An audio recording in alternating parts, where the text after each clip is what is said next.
bem-vindo ao canal Futebolaço, eu sou o Dieguinho. Bom, galera, tá entrando no ar mais um pós-jogo do Dieguinho, infelizmente, de novo, mais uma derrota, quinta derrota consecutiva, Internacional de Porto Alegre 2, Vasco da Gama 1. Antes de eu fazer uma análise do nosso jogo aqui, lembrar para vocês que esse vídeo é um oferecimento da OneFootball, parceiraça nossa aqui do canal, aplicativo incrível, 100% gratuito. O link tá aqui na descrição do vídeo, no primeiro comentário fixado. Nele, assim que acaba os jogos do Brasileirão, você tem os melhores momentos dos jogos das séries A e B. Você pode personalizar o aplicativo com o seu clube do coração, além também podendo assistir ao vivo de graça jogos do Campeonato Alemão, além de notícias do futebol brasileiro, europeu, sul-americano e também aí dados estatísticos e classificações de campeonatos. OneFootball, parceira do canal Futebolaço. Bom, galera, dito isso, vamos fazer uma análise da partida.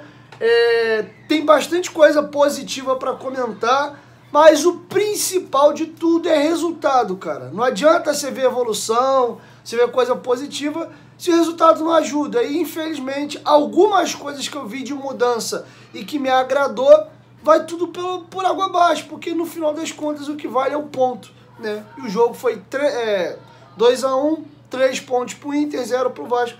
Não adianta de porcaria nenhuma, principalmente na situação ao qual a gente se encontra, tá? Primeiro, eu vou falar para vocês da escalação e da mudança.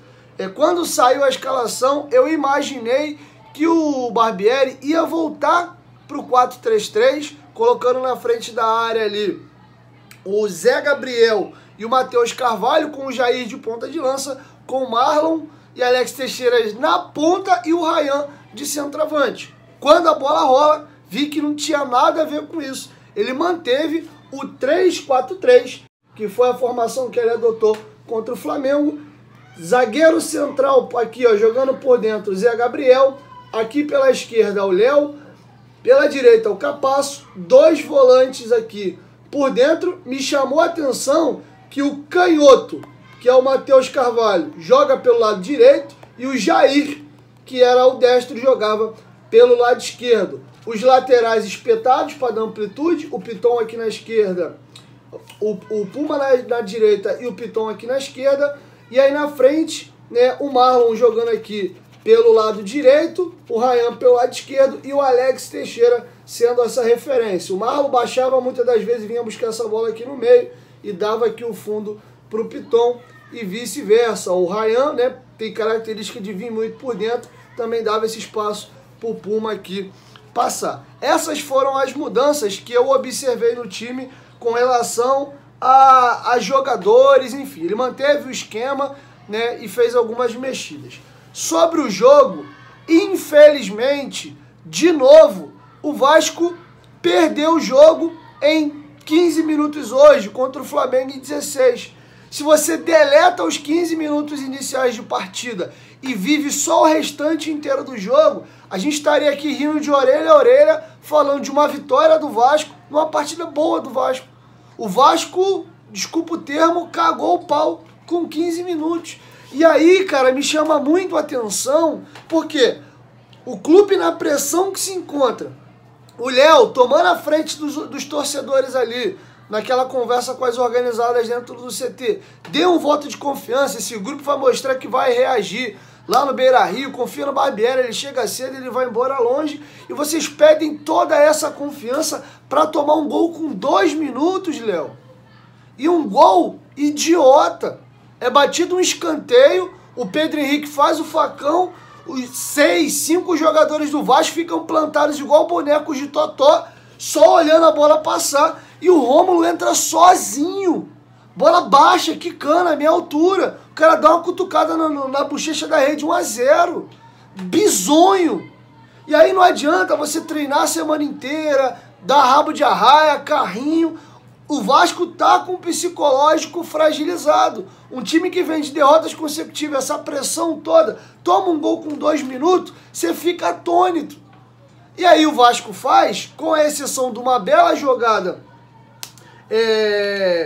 uma bela jogada do Peck com 10 minutos, do Peck, ó, com uma bela jogada do Ryan com 13 minutos, o Vasco foi um time morto. O Internacional tinha bola, trabalhava no campo de ataque do Vasco, o Vasco não conseguia sair da pressão, né? E aí o Vasco toma o segundo gol, de novo no lance bobo. O Pedro Henrique vem arrastando a bola pelo lado direito, cruza, o Capasso não chega junto com o Luiz Adriano, ele cabeceia e o Léo Jardim faz um milagre. O Luiz Adriano reage mais rápido que o Capasso, levanta, e aí o Puma, que defensivamente deixa muito a desejar. O Vasco melhora muito no primeiro tempo quando ele entra no jogo, quando ele entra na partida, mas defensivamente eu vou citar outras oportunidades aqui. Batido pelo adversário com muita facilidade, desligado em lances capitais, e você pode reparar, normalmente, quando o Puma dá uma desligada atrás, sai gol do Vasco. Foi assim, por exemplo, o gol do 1-0 do São Paulo, no Morumbi, gol marcado pelo Caleri, e aí ele não acompanha, o Wanderson explode, cutuca, 2-0 Inter. E aí você fala, porra, irmão, tá de sacanagem? Depois de tudo que aconteceu, do jeito que foi o jogo do Flamengo, o pedido e o voto de confiança que foi dado, o Barbieri desaba, já dá aquele semblante de que a vaca já deitou, e você fala, a gente vai tomar uma goleada de novo, cara, é sério isso? E aí o Inter comete um grande erro. O Vasco, tonto, é nessa hora que você pega alguém fragiliza 2-0, tu tem que matar o jogo de vez.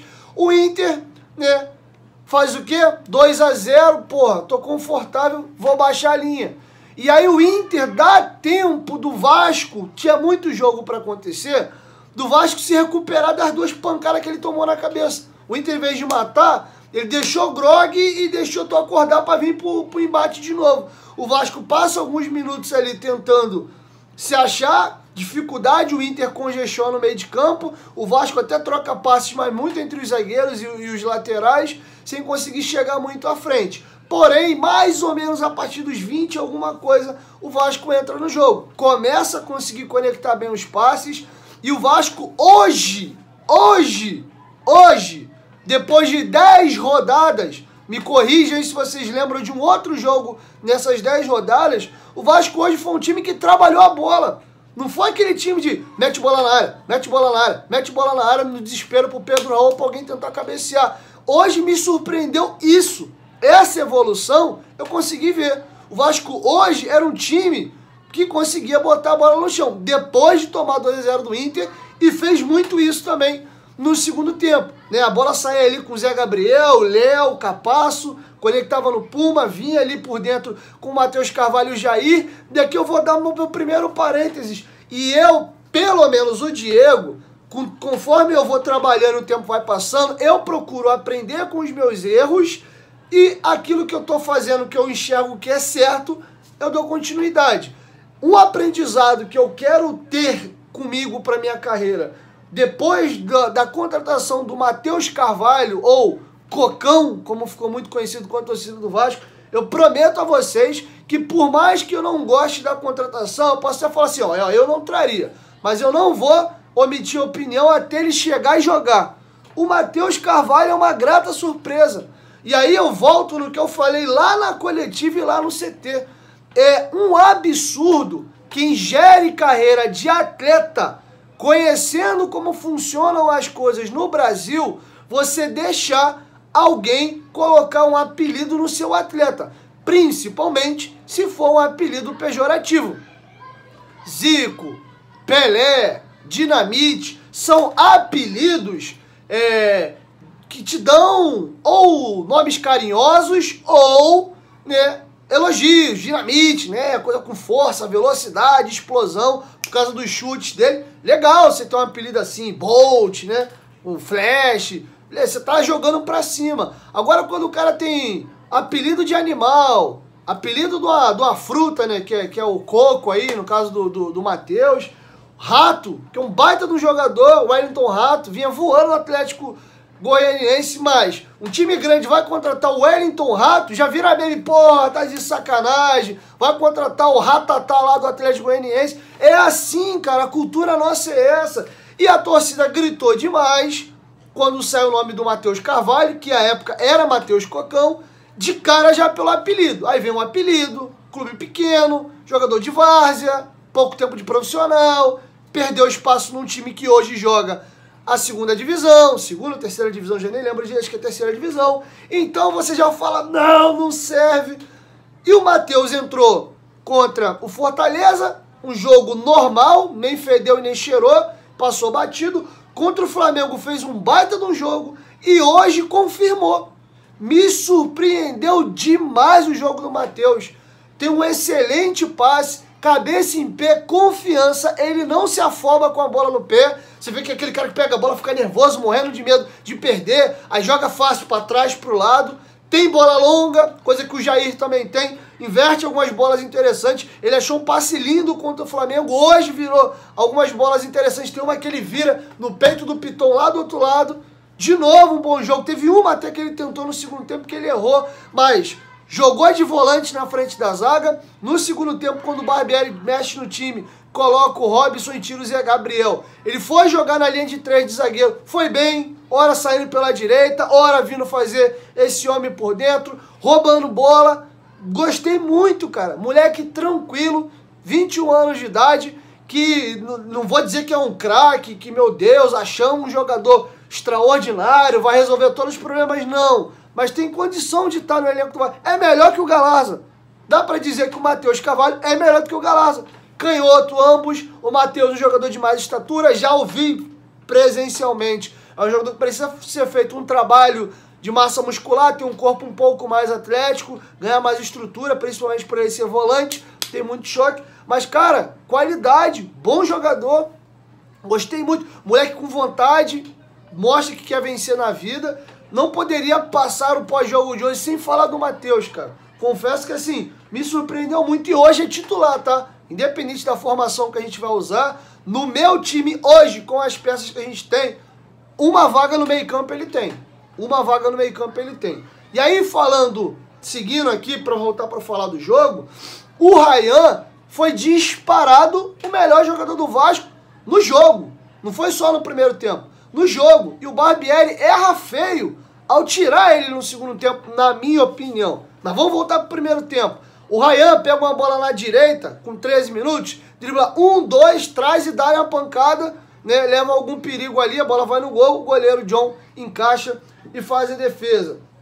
Depois, aos 28, o Puma que entra no jogo, o Vasco melhora, porque o Puma e o Ryan se conectam pelo lado direito, o Marlon Gomes começa a fazer uma fumaça pelo lado esquerdo, o Teixeira sai do meio para a ponta e faz algumas jogadas interessantes, o Vasco vai ganhando volume. O Matheus Carvalho saindo com a bola limpa de trás, o Jair também é um cara que prende mais a bola, acha um drible, mete uma bola, sofre uma falta, e o Vasco foi empurrando o Inter para trás e trocando passe, coisa que eu não vi esse campeonato inteiro, e eu vi hoje.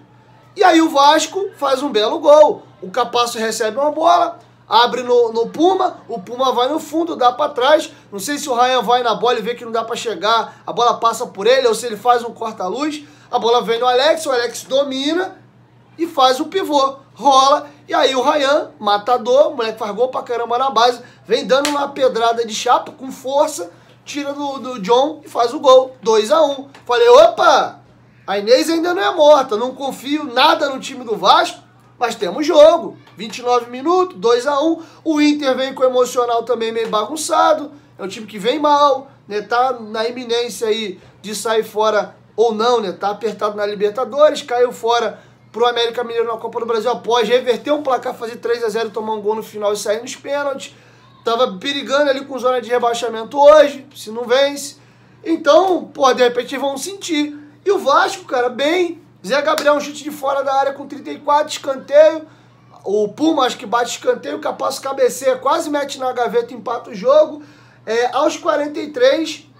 jogada bonita, o Alex Teixeira pega na esquerda, dribla uns dois, dá no Marlon, o Marlon faz a chapinha, e aí o Ryan vem batendo, acaba pegando muito embaixo e isola a bola. Mas aqui no primeiro tempo o Ryan obrigou o goleiro a fazer uma defesa, fez um bonito gol, e aí conectou a jogada, e olha que ele estava jogando de ponta direita, ele vai lá no meio, né, no miolo da área, para finalizar bem no jogo, muito bem. E aí acaba o primeiro tempo, eu fico me perguntando, qual vai ser o Vasco da segunda etapa?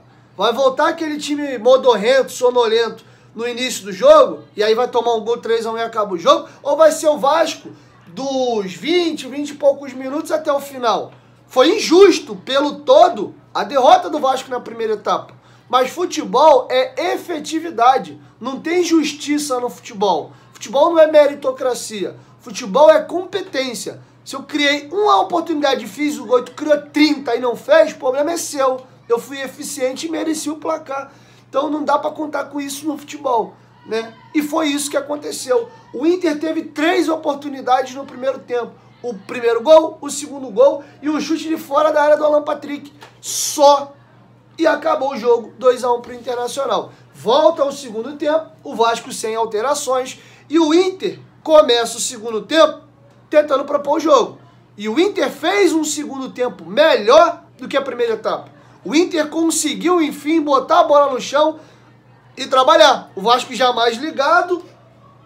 E aí, no comecinho do segundo tempo, o Capasso sente, entra o Robson entra meio perdido, fazendo a falta boba, dando um passe fraco, tentou driblar o Luiz Adriano, ele toma a frente. Eu falei, caramba, puta merda, o Robson vai entregar, passou, que entrou mal. Depois ele se recupera e faz 2 interceptações fundamentais para o Vasco não tomar o gol na segunda etapa, tá? E o Inter tenta mais o jogo, um jogador diferente que o Vasco não tem. O Alan Patrick é muito bom jogador, não é pouco bom jogador não. Se o Vasco tem o Alan Patrick hoje, era outro time, muito bom jogador. Que diferença faz ter esse meia que pisa na bola, o jogo tá difícil, ele consegue achar um passe, dribla um jogador, clareia, segura, sofre uma falta, finaliza, bate um escanteio. Muito bom, o Vasco não tem esse jogador. Com 8 minutos, o Pedro Henrique faz uma jogada bonita, corta da direita pro dentro, arranca e dá-lhe a tijolada, a bola quase entra na gaveta, passa tirando tinta da trave. Eu falei, opa, tá esquisito, o Inter acordou. E com 13, uma jogada linda, que de novo, volto a falar, algo que a gente não via nesse time do Vasco. O Léo vem arrastando uma bola lá de trás, dá no Marlon, o Marlon dá no Piton, o Piton domina, o Marlon vai no fundo, o Piton dá uma cavada, o Marlon dá um totozinho de cabeça pro fundo, protege, dá um tapa de direita lindo, o Piton infiltra, domina e rola. E aí o Rayan faz o 2-2, ele chapa certinho, mas aí o defensor do Inter, no tempo certinho, ele consegue dar um leve toque, a bola pega na perna dele e sobe, passa rente ao travessão e quase o Vasco empata o jogo. De novo, uma jogada com o Rayan, que passa pelo início do Léo, tem pelo menos 4 ou 5 toques ali entre Marlon e Piton e acaba numa assistência bonita do Piton pro Rayan, que por muito pouco não sai o gol. E o Rayan, que estava jogando de ponta direita, pisa dentro da área e aparece para finalizar. Olha a diferença quando você tem um jogador que tem poder de decisão no terço final. Acho que o Peck não deveria estar fora do time do Vasco hoje, mas comparando esses pontas direitas, quem tem jogado por ali? Hoje o Rayan e vinha revezando, ora o Peck, ora o Orelhano, quase sempre o Peck e o Orelhano entrando no segundo tempo, à exceção do jogo do Flamengo. O Orelhano é um cara de jogo associativo, drible curto, 1-2,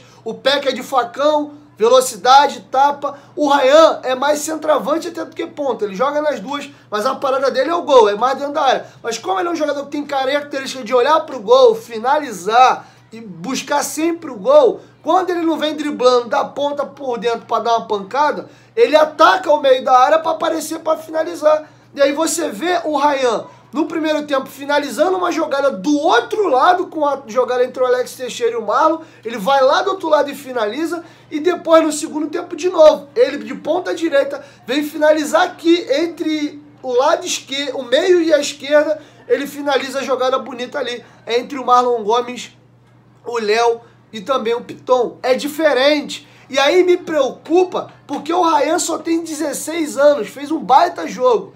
E eu conheço a torcida do Vasco. A expectativa do Rayan agora tá na lua. E acho que ele tem que seguir pelo jogo que ele fez, titular de novo e continuar. Mas é normal esse garoto, daqui a pouco faz isso aqui, ó. Pela idade, pode começar bem e daqui a pouco ele faz isso aqui. E se ele fizer isso aqui, a torcida do Vasco vai sentar e a ripa nele. Porque é o que eu vejo ao longo de todos os últimos anos. E aqui vai uma crítica a 777. Tá muito errado. Você gasta 110 milhões na janela e quem são os seus jogadores de frente? O Pedro Raul já tá no banco. Com mérito e entrou mal no jogo hoje, de novo. E tem que continuar no banco. Mas é o Rayan com 16, é o Marlon jogando de ponta esquerda com 20, É o Eric Marcos com 19 que entra no segundo tempo, é o Peck com 23, tudo base. Figueiredo entra no segundo tempo, é muito moleque, não tem um meio termo e não tem um cascudo. Quem era para ser essa sustentação, pelo menos na frente, era o Pedro, que tá mal, muito mal. Teixeira tem oscilado, mas é um jogador que também não tem sido essa sustentação. Hoje fez um bom jogo até cansar. E aí eu volto a dizer o que eu penso. Eu acho que aonde o Alex Teixeira consegue agregar mais e ser mais útil é de 9. O Alex Teixeira tem boa finalização, ele às vezes se posiciona bem, consegue achar uns golzinhos de cabeça. Foi assim contra o Flamengo, foi assim contra o Botafogo. É um jogador que tem um contra um no espaço curto, ele já não tem mais aquela explosão, aquele arranque de 30 metros, 40 metros, não tem. Mas 7, 10, 12, um drible curto, uma tabela, ele tem um refino, ele tem a qualidade. Mal comparando, ele pode ser esse 9 a la Vargas do Atlético. Esse 9 mais móvel, que sai, que tabela, não é um cara alto, mas é um jogador que te dá esse jogo cognitivo. Quantas vezes eu citei aqui, uma bola do Puma, ele domina, faz um pivô, vai Ryan, faz o gol. Depois ele começa uma jogada na esquerda, tabela com o Marlon e aí o Ryan também finaliza. Ele te dá isso. Sustentou várias vezes umas bolas quadradas e aí por isso ele se desgasta. Os zagueiros são muito maiores que ele tem que dominar, proteger, fazer ali a base para conseguir devolver para alguém, mas melhor assessorado ao redor dele, ele pode agregar ali. Ah, o Pedro Raul se recuperou, vai ser o nosso 9. Teixeira entra no segundo tempo na vaga dele. Ah, o Ryan, vamos tirar da ponta, bota para ser centroavante. O Teixeira pode brigar com ele por ali. Como 10, eu não vejo isso no Alex. Ele não é o Alan Patrick, que vai pegar uma bola, vai meter um passe. Ele até tem condição de meter um passe, mas ele não tem essa leitura de jogar de costa, chamar o volante, cavar uma falta, arrancar. Não é dele. Ele é esse cara do drible curtinho, do 1-2, da finalização. Ele não é esse meia. E jogar de costa não é qualquer um que consegue jogar assim, ter essa visão periférica antes da bola chegar. De ponta, ele não marca, ele é um jogador que quando precisa desse 1 contra 1, carregar a bola com um campo muito longo, ele decide quase nada, mas mais por dentro de 9, sem obrigação tanta de marcar, incomodando só o zagueiro saindo ali, ele agrega mais. Eu acho que é ele ali. E aí falando já da beirada, hoje o Figueiredo me irritou demais, cara, como ele entrou. Recebe uma bola, dá um chute do meio da rua, uma jogada bem trabalhada, o Matheus Carvalho abre um passe no Puma, o zagueiro tenta cortar, não consegue, o Puma entra no fundo, rola para trás, a bola vem acho que no Eric Marcos, não lembra, e rola no Figueiredo, jogada certinha, ele me senta ali o pé e joga a bola lá em São Januário. Depois acaba o jogo, ele e o Pedro Raul batendo boca, se xingando, que ele recebe uma bola, último lance do jogo, ele domina a bola, ele dá-lhe um tapa na bola, perde a bola, o Inter ainda vem no contra-ataque e China quase toma um gol. Então, assim, é nítido. E eu passei para vocês a lista no decorrer da semana dos atacantes do Vasco, quem mais jogou até aqui, quem foi mais oportunizado. O Eric Marcos acho que jogou 4 partidas na temporada, no Brasileiro, e todas vindo no intervalo. Hoje, o Eric Marcos tem que estar à frente do Figueiredo na hierarquia de atacantes de lado esquerdo. O Teixeira eu acho que tem agregado muito pouco ali, eu já volto ele para brigar por meio, porque eu acho que o Aguinaldo não está pronto para jogar ali. O Juan Cruz, eu por mim já devolvi até para o Santos. O Alex para mim briga aqui. O Pedro Raul, com o Ryan se quiser brigar para essa posição por dentro. E ali eu deixo hoje o Eric Marcos um pouco à frente. Tá vindo o Serginho aí. O Marlon Gomes, que é um jogador que joga melhor de volante, hoje fez um bom jogo, não como aquele ponta que volta toda hora para marcar, que tem que ir na linha de fundo toda hora. Ele vinha aqui no meio, dava espaço pro Piton atacar o fundo, fazia boas jogadas, porque ele e o Piton tem qualidade, então sai passe, né? Os dois gostam, tem um cheiro legal da bola, se conectam, às vezes ele vem no meio para fazer uma tabela com o atacante, ele é um ponta construtor. Dá para jogar assim, principalmente porque o Vasco é muito carente. Se você tem um ponta decisivo ali, perfeito, vem Marlon, vem jogar na tua, vem por dentro. Mas hoje não tem, cara. E eu gostei do jogo que o Marlon Gomes fez hoje. Acabou saindo cansado nas alterações do Barbieri. Ele vem jogar de volante, mas fez um bom jogo, tá? E aí no segundo tempo, o Inter com 8 tem a jogada que eu falei para vocês do Pedro Henrique. Com 9, né, tem um escanteio batido do Nico Hernandes cabeceia com algum perigo. Com 21, o Luiz Adriano ia fazendo um gol que o Marlon Gomes trava ele. O Alan Patrick pega uma bola no fundo, dribla o Puma Rodrigues como se estivesse driblando um cone e mete pra trás. O Luiz Adriano domina na hora que ele vai bater. O Marlon Gomes vem de carrinho e salva a gente ali e trava. Poderia ter sido o terceiro do Inter. Com 23, o Rômulo chuta do meio da rua, joga a bola lá em São Januário. E com 33, o Robson faz uma bela travada, uma bola trabalhada ali, o Jean Dias vai chutar, o Robson entra na frente, a bola explode nele, vai para escanteio, vai para frente, eu já nem lembro exatamente. E aí o Vasco volta pro jogo, né? O Vasco até tem a bola, consegue jogar, trocar passes, mas sem criar. E aí o Vasco começa a ter suas oportunidades. Com 38, uma falta batida, o Eric Marcos vem, pimba, dá-lhe uma cabeçada no travessão, e aí você vê o tamanho do azar do Vasco. A bola volta, o Figueiredo tenta a bicicleta, a bola vai pra fora. E aí com 42, cara, é pra qualquer um que tem um coração ruim ter um treco no sofá. O Vasco faz uma jogada interessante, a bola chega no Peck, o Peck finaliza, a bola pega na trave, vaza do outro lado, e aí o Piton sozinho, ele fez o mais difícil. O John tem mérito demais.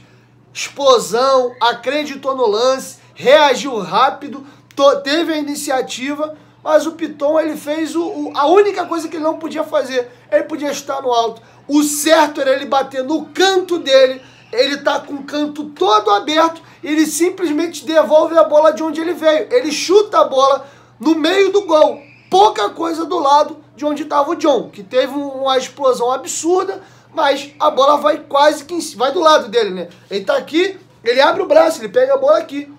O Piton tem todo o lado de lá e o alto para bater. Mas não, ele bate reto, ele faz o mais difícil. E aí o goleiro do Inter opera um milagre. Tô na dúvida até agora se a bola entrou ou não, mas a imagem não é clara para você dizer, não, realmente ela entrou, dá o gol. Se você não tem clareza, tem que seguir, manter o que teve em campo. Eu não tenho convicção se foi gol ou não. Tô mais até para dizer que se entrou um pedaço. Cravar que foi gol, eu não consigo cravar. E assim encerra a labuta do Vasco hoje. Um time que infelizmente sofreu a sua 5ª derrota por 15 minutos de merda. Um time que prometeu tanto jogar pelo treinador, fazer algo de diferente e mostrar que ia ter uma mudança. Entra 15 minutos sonolento e perde o jogo ali. Se você arranca os 15 minutos iniciais e vê só o restante, o Vasco teria vencido o jogo por 1-0, podendo ter feito até mais, com 2 bolas na trave, o goleiro operando um milagre, um jogador cortando a bola em cima do laço quando o Ryan ia fazer um gol,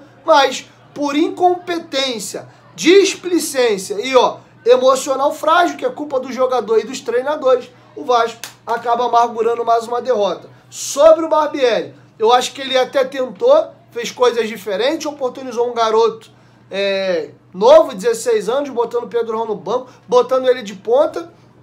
No primeiro momento eu não curti, eu falei, pô, por que ele bota o Teixeira de ponta, o Ryan de 9 e o Marlon Gomes na outra? Porra, ele já vai entrar com o Ryan.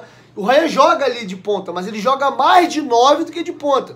Pô, o moleque vai estrear um moleque que tá jogando fora da posição que ele não joga com mais frequência, e o Ryan foi o melhor jogador em campo. Ou seja, nesse ponto, acerto do Barbieri. O Marlon Gomes jogou bem, acerto dele. Teixeira fez enquanto teve fôlego, eu acho que atuou bem. Ele teve culhão para poder botar o Matheus Carvalho. Carvalho mostrou que merecia a oportunidade e agarrou, foi bem. Jair na dele. Displicência. O Barbieri, para mim, erra feio no intervalo. Aliás, no segundo tempo. Ele me tira o melhor jogador do Vasco em campo, que era o Ryan, mantém o Alex Teixeira em campo já cansado, tinha feito um bom jogo, mas estava cansado, e aí ele me faz isso. Ele me tira o Ryan, joga ele entrou com o Figueiredo e com o Eric Marcos, acho que foi isso. Ele tira o Zé Gabriel também. Ele passa o Marlon Gomes para volante, né, empurra o Matheus Carvalho para jogar na linha dos zagueiros, e aí ele mantém o Teixeira na área, ainda cansado, e joga o Peck aberto na ponta. Depois ele tira o Alex Teixeira, coloca o Pedro Raul, tira o Marlon Gomes e bota o Figueiredo para jogar na segunda linha, né, no 3-4-3, como esse volante por dentro ali pelo lado direito.